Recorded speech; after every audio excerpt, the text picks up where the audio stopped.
Hi hello friends வணக்கம். இன்றைக்கி கருப்பு கவுனி அரிசியை எப்படி குக்கரில் வைக்கிறது அப்படிங்கிறத நம்ம பார்க்க போகிறோம். நம்ம இப்போ ஒரு பவுலில் கருப்பு கவுனி அரிசியை எடுத்துக்கிறோம். அதை எடுத்து அதை ஊற வைக்கணும். ஒரு 5 மணி நேரம் ஊற வைக்கணும். நீங்கள் நைட்டே ஊற வச்சுக்கிட்டா கூட காலையில் உணவுக்கு அதை பயன்படுத்திக்கலாம்.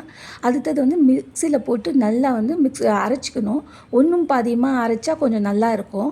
அதை அரைச்சி முடித்ததுக்கப்புறம் அதை அப்படியே குக்கரில் மாற்றிடணும். குக்கரில் மாற்றிட்டு அதில் ஒரு 4 கப்பு எந்த கப்பில் அளக்குறோமோ அதில் 4லேருந்து 5 கப்புக்குள்ளே நீங்கள் வச்சுக்கலாம். குக்கரில் ஒரு 3லேருந்து ஒரு 4 விசில் வச்சுக்கலாம். அப்போ அது நல்லா வெந்துடும். அதுலேயே உப்பு போட்டுக்கிறதுனா போட்டுக்கலாம், இல்லை உங்களுக்கு வேண்டாம்னாலும் போட வேண்டாம். அதுக்கப்புறம் குக்கரில் வெந்ததுக்கப்புறம் விசில் வந்ததுக்கப்புறம் அதை நல்லா கலக்கிட்டு நீங்கள் தயிரோடு இதை சேர்த்து சாப்பிட்டீங்கனாலும் கூழ் பதத்தில் இருக்கும். இதில் நாட்டு சர்க்கரையோடு சேர்த்து சாப்பிட்டிங்கனாலும் ஒரு கஞ்சி குடிக்கிற மாதிரி இருக்கும். இதில் வெங்காயம் தயிர் இதெல்லாம் போட்டால் அந்த காம்பினேஷன் வேறு.